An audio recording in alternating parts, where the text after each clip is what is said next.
Hey guys, welcome back to the channel. Welcome to another video. It is Champions League week again this week as the second leg of the quarterfinal stages is set to get underway. This week we're going to find out who makes it into the final four, into the semi-final of this season's competition, and what ties that sets up for the last four remaining in this competition before obviously getting a step closer, of course, to seeing who will contest the final. Big week of Champions League football ahead. We're going to dive into it. We're going to look into it. We're going to also predict who makes it into the semi-final stages. But before we get into all of that, I would like to remind you all to please like the video and also subscribe if you're new. Both things will always and probably be greatly appreciated. And for now, let's get into the games. Alright, so kicking things off, we are at the Allianz for Bayern Munich versus Villarreal, and Villarreal in the first leg pulled off the shock of the round, arguably the shock of the tournament so far.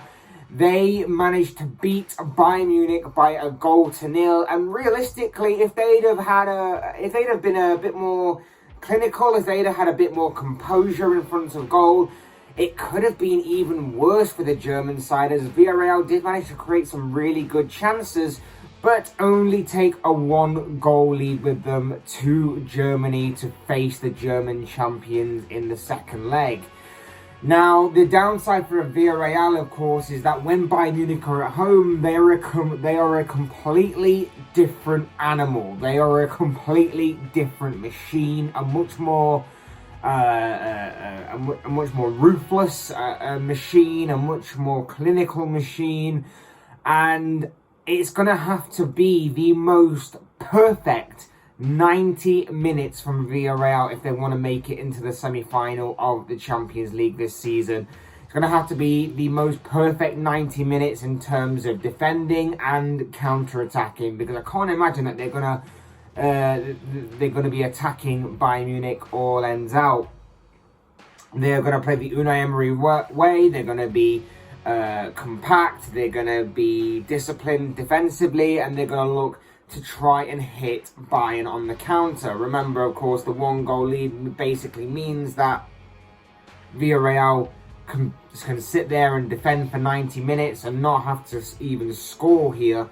So it is advantage Villarreal in that aspect, but I'd imagine that they're going to face a lot of pressure and a lot of attacking threat from Bayern Munich, with the likes of Thomas Muller, Leroy Sané, Kingsley Coman, of course, Serge Gnabry, and of course the man known as Robert Lewandowski, one of the most clinical strikers in European football right now.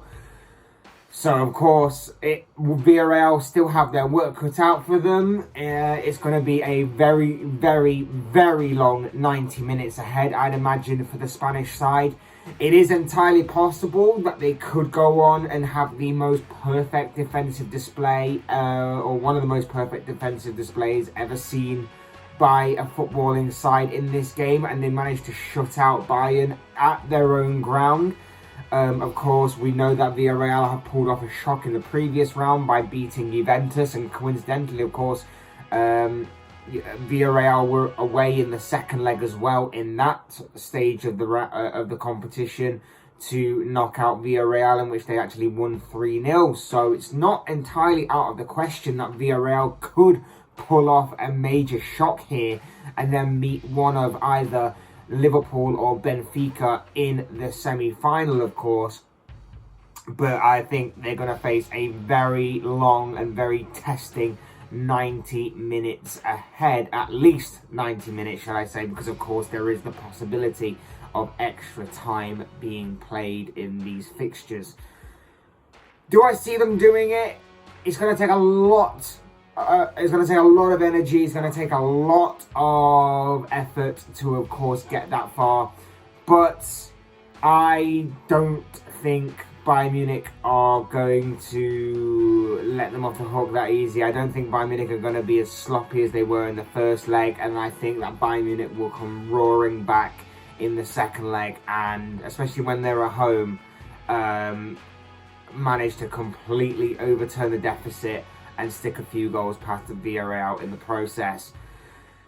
I'm going to go for a 3-1 Bayern Munich win, which would take it to 3-2 on aggregate. I just think when Bayern Munich are at home, they're a different breed, a different animal, and that is why I can see them being a lot more clinical and just a better performance overall than their first leg. Villarreal, like I say, will try and defend. They'll try and hit Bayern on the counter, but I think overall Bayern's quality will shine through. 3-1 to Bayern, and they go through to the semi-finals. Next up, we're at the Santiago Bernabeu for Real Madrid against Chelsea. And if you remember in the first leg, Madrid absolutely demolished Chelsea at Stamford Bridge. It was that man again, Karim Benzema. We're running out of superlatives really to talk about and to say about him. Because he is just truly phenomenal. We talked about Robert Lewandowski for Bayern earlier being one of the most clinical strikers in Europe. Well, he is currently fighting it out with Benzema for that sort of top spot in terms of one of the best strikers in Europe right now. Benzema is just simply incredible and proved again so in the first leg by scoring two class headed goals, and then was gifted an absolute gift of a third goal to complete his hat-trick, scoring back-to-back hat-tricks in the Champions League. Could he make it 3 hat-tricks out of 3 in the second leg and haunt Chelsea again in the second leg? Like I said, Chelsea didn't cover themselves in much glory. There was many mistakes. There was many poor moments, shall we say. None more so than, of course, gifting Benzema his hat-trick goal very, very, very early on in the second half of the first leg. But overall, it was Real Madrid's quality and Benzema's quality in particular that really shined through on that night, and hence why we are in a scenario now where Chelsea find themselves 3-1 down, and they're having to go away to Madrid to try and overturn that deficit, which is no easy feat whatsoever. And really, if Chelsea managed to pull off an incredible result here and managed to still somehow go through, it will be one of the best, definitely one of the best Champions League results in terms of Chelsea's European history, and one of the best results in Champions League history. Not the best, but one of the best in my opinion, because you have Real Madrid, like we keep saying, they may not be the same Real Madrid as they were a few years ago, but they're still an absolute solid and still an absolute quality team full of talent. And it will be an incredible feat if Chelsea manage to overturn this. But of course, you're going to be playing into Real Madrid's hands. We know about Real Madrid. We know about the usual suspects in their midfield particularly. And of course, Benzema, and of course, Vinicius Jr. on the left-hand side, who gave Andreas Christensen an absolute torrid time in that first leg. Reece James didn't want to go anywhere near that guy in the opening 90 minutes of this encounter. He left Christensen to an individual battle with Vinicius, and it's safe to say that Vinicius had him on toast throughout that entirety of the 90 minutes that he played.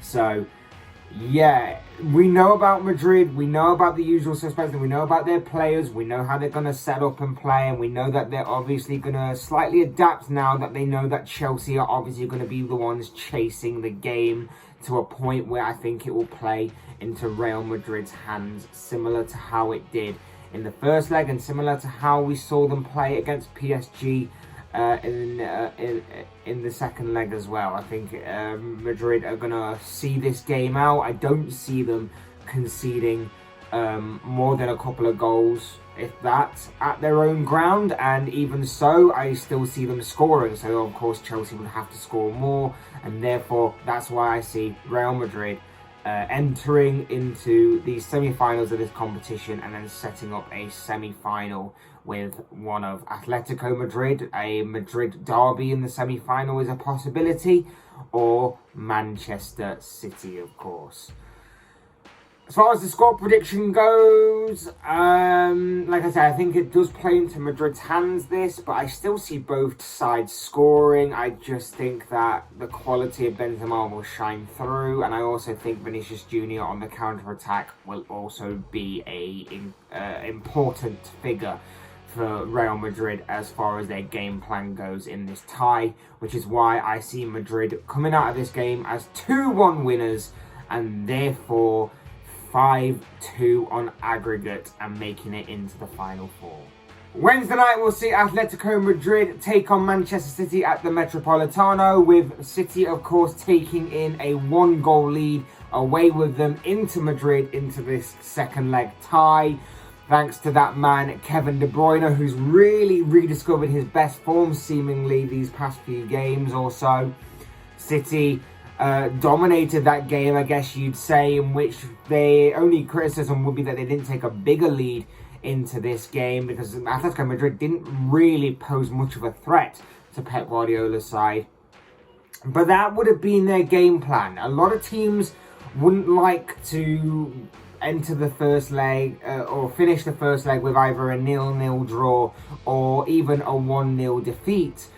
But of course, as we know, Diego Simeone's Atletico Madrid side are a little bit different. They're not fazed by a small loss like that, and especially going away, playing at home in the second leg in front of their fans is going to be an extremely hostile atmosphere for Pep Guardiola, of course, of reuniting with that sort of rivalry for him. It's going to be a hostile atmosphere for those Manchester City players. They've obviously had a lot taken out of them with the game against Liverpool on Sunday in that massive Premier League title clash. You just wonder whether or not maybe a bit of a surprise is going to be on the cards here, and that Atletico is going to be somehow overturning this 1-0 lead, whether it's in 90 minutes or 120 minutes or even via a penalty shootout, that maybe the Spanish side can get past arguably the favourites to win this competition in Manchester City. Like I say, the only criticism from City would be they're not taking a bigger lead into this game, but you'd still imagine that this is going to be a very tough fixture for City to navigate past. You know that maybe Atletico are going to be a bit more adventurous because they have to, but Atletico won't panic. That's the thing. Atletico won't panic unless it gets down to the final stages of the game and they're still chasing at least a goal. They're going to be strong, they're going to be resolute, they're going to play the typical sort of Spanish way, I guess you'd say. They're going to be a bit dirty in their challenges, whilst they're also going to try and win a lot of free kicks themselves. It's going to be the typical thing, and City are going to have to not buy into that, so to speak. They're going to have to try and keep their cool, keep their composure, and see the game out in a professional and safe manner. As far as City go, of course, like I say, they had a lot taken out of them with Sunday's game against Liverpool. I would probably bet against them getting through on this, not just because of the 1-0 deficit that they already have, but I also think that the later the game goes on, and maybe if Atletico get a bit desperate and they start throwing a few men forward, being a bit more adventurous, it could obviously play into City's and Pep Guardiola's hands with the pace that they may have on the counter-attack. The likes of Raheem Sterling, Phil Foden, Riyad Mahrez. I think it could definitely benefit Manchester City, and that is where I see the game being won with City's counter-attack. And then it's just all about whether or not City are clinical enough to take their chances that obviously they couldn't in the first leg. But Atletico still have dangers of their own, the likes of Luis Suarez, of course, and Antoine Griezmann, João Felix. They've still got a few dangerous players to look out for. This tie is not over by any means. I just think that City will go on to see this game out. But it is going to be a very interesting encounter when these two teams meet Wednesday at the Metropolitano. As far as the prediction goes, I would have to say, obviously, City win. City make it into the semi-finals of this competition. And I'm going to go for a 2-1 City win. I think Atletico will score at home. I think it'll make it interesting. But ultimately, in them chasing the game towards the end, I can definitely see City exploiting the spaces that they leave them behind. And that is where I think City will get their second goal at least. So I'm going to go for a 2-1 City win and say that Pep Guardiola's side are into the semi-finals. And finally, we come to Liverpool versus Benfica at Anfield. Another Champions League night at Anfield awaits. But of course, the Reds are taking with them a 3-1 win into this game from their first leg against the Portuguese side, in which really it could have been done and dusted by half-time, and it really could have and probably should have been a bigger deficit for the Portuguese side to overcome. The first 45 minutes, in my opinion, and not just saying this because I'm a Liverpool fan, obviously, but the first 45 minutes were probably as close to the most perfect 45 minutes of football that you will ever see from a team, with the only criticism being is that Liverpool didn't score more goals. They were creating some very good chances, they were defending very well. Benfica hardly had a sniff during that first 45 minutes, and of course they scored 2 really good goals, did Liverpool, in the forms of Ibrahim Konate from a corner and Sadio Mane from what was set up by Luis Diaz, who obviously reunited with Benfica in terms of a rivalry, back to haunt Benfica, a former rival player of Porto, of course, and that all started from one hell of a pass from Trent Alexander-Arnold. In the second half, of course, Benfica managed to grab a goal back through Darwin Núñez, who is the name on everybody's lips right now in terms of the potential and the promise that he's showing and the interest that is buzzing around him right now over a potential summer transfer move away from the Portuguese side. And the Premier League is certainly one likely destination for him, so we could be seeing a lot more of him in the future. And it made it interesting for a while. Benfica definitely made it more of a competition than what I think many people were expecting. And had they had a bit more composure and a bit more of a clinical edge and a killer final ball and being a bit more, just being a bit better in the final third, maybe they could have actually equalised and maybe gave Liverpool more food for thought in finishing that game and maybe going into this second leg. But that man again, Luis Diaz, came back and haunted Benfica and scored an important third goal. And that's the thing here. It's important, that third goal, because you take it back to Anfield. Liverpool really shouldn't be losing this game from here, especially not at Anfield, especially when you're 3-1 up. Liverpool definitely should be seeing this game out, and I think they are also able to and also allowed to rotate. With obviously Manchester City on the horizon in terms of the FA Cup this time around and not the Premier League, and obviously with some big Premier League games coming up as well. Liverpool are still in the title race, although it's not in their hands. Liverpool are still in the FA Cup against obviously Manchester City. They can afford to rotate a little in this game, and I wouldn't be surprised if 1 or 2 big names were to be left on the bench and just being in reserve and being ready just in case things turn horribly wrong, which, like I say, is unlikely, but also not completely out of the question. I wouldn't be surprised, for example, say if Mo Salah gets a rest, for example. I wouldn't be surprised if Thiago is rested for this game.